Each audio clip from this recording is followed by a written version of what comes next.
Hi guys this is Jomo Sanchari. నేను ఈరోజు actually మీతో ఎందుకు వీడియో చేస్తున్నాను అంటే how I overcomed to be an ST. ఒక ఎస్టీగా నేను ఉండి ఎలా ఓవర్కమ్ చేశాను ఐఐటి రూర్కీస్లో. సో టాప్ మోస్ట్ ఇన్స్టిట్యూషన్ అనేది ఐఐటీస్. సో నేను అందులో టాప్ థర్డ్ ఇన్స్టిట్యూట్కి వెళ్ళాను అనమాట. ఇండియాలోనే first institute, top third institute IIT Roorkee, Indian Institute of Technology Roorkee.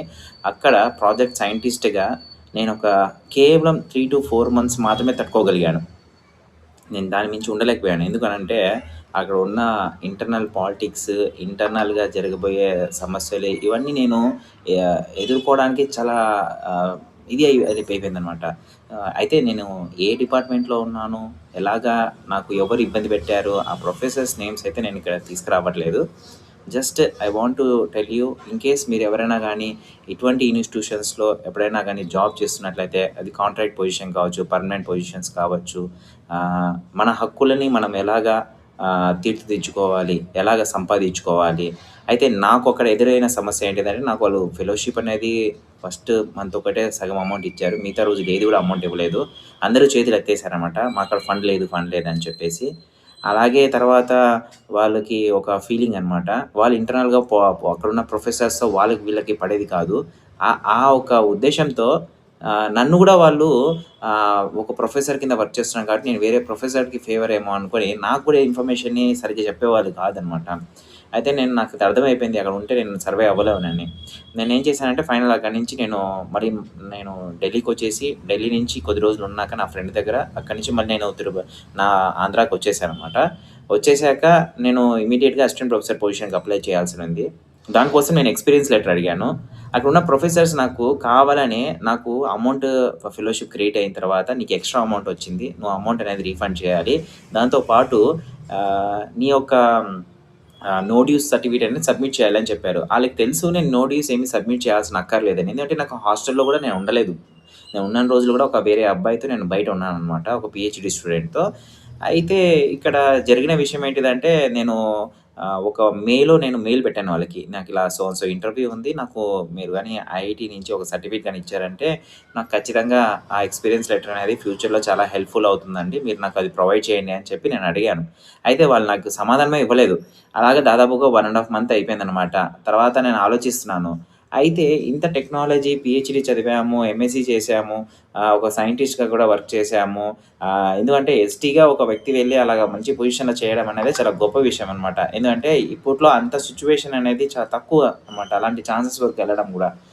అయితే అక్కడ నేనప్పుడు ఏం చేశానంటే, నాకు ఏం చేయాలో అర్థం కానప్పుడు నేను చాట్‌జీపీటీని హెల్ప్ అడిగాననమాట. ఎలాగ ఆర్‌టీఏ ఫైల్ చేయాలి, ఏంటిది అని. So, right to information act 2005 కిందగా నేనేం చేశానంటే, నా ప్రాబ్లమ్‌ని నేను ఏదైతే సఫర్ అయ్యానో దాన్నన్నిటిని కూడా నేను చాట్‌జీపీటీకి ఇచ్చాను. సో, చాట్‌జీపీటీకి అడిగినప్పుడు అది 2 రకాలుగా ఇన్ఫర్మేషన్ ఇచ్చింది. సీపీజీఎంఎస్, సెంట్రల్ పబ్లిక్ గ్రీవెన్స్, అద మ మినిస్ట్రీ సర్వీస్‌కైనా చెయ్యి, లేకపోతే ఆర్‌టీఐకైనా ఫైల్ చేయమని. సో, నా దగ్గర ఉన్న ప్రూఫ్స్, నేను ఏదైతే మెయిల్స్ పెట్టానో ఆ ప్రూఫ్స్ అన్నీ తీసుకెళ్ళి నేను ఆర్‌టీఐ ఫైల్ చేశాను. ఆర్‌టీఐ ఫైల్ చేసి ఒక రూ. 10 కట్టాను.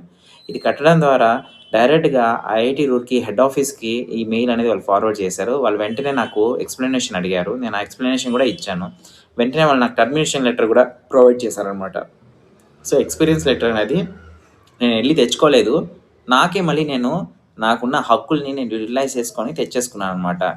అయితే లోపల చాలా ఇంటర్నల్ పాలిటిక్స్ అనేవి ఎక్కువగానే ఉన్నాయి. ఎందుకు ఐఐటీస్‌లో ఎక్కువ మంది ఉండలేకపోతున్నారు, చాలామంది చదువుకున్న మంచి హై కేటగిరీలో మంచి ఎడ్యుకేషన్ మెరిటోరియస్ స్టూడెంట్స్, ఈవెన్ ఎస్టీనే కాదు, జనరల్ కేటగిరీలో ఉన్న పెద్ద పెద్ద స్టూడెంట్స్ మంచిగా చదువుకొని మంచి ర్యాంకులు, పెద్ద ర్యాంకులు కంటే ఒక ఒక 100 బిలో ర్యాంక్స్, 50 బిలో ర్యాంక్స్ వచ్చినోళ్ళు కూడా సూసైడ్ అటెంప్ట్స్ చేసుకుంటా ఉంటారనమాట.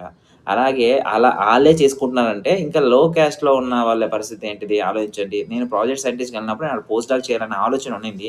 బట్ అక్కడ ఉన్న ఇంటర్నల్ పాలిటిక్స్‌లో నేను చేయలేకపోయాననమాట. నేను మళ్ళీ వచ్చేసి నేను ఇక్కడ మళ్ళీ వేరే కాలేజ్‌లో అసిస్టెంట్ ప్రొఫెసర్‌గా జాయిన్ అవ్వడం అనేది జరిగిందనమాట.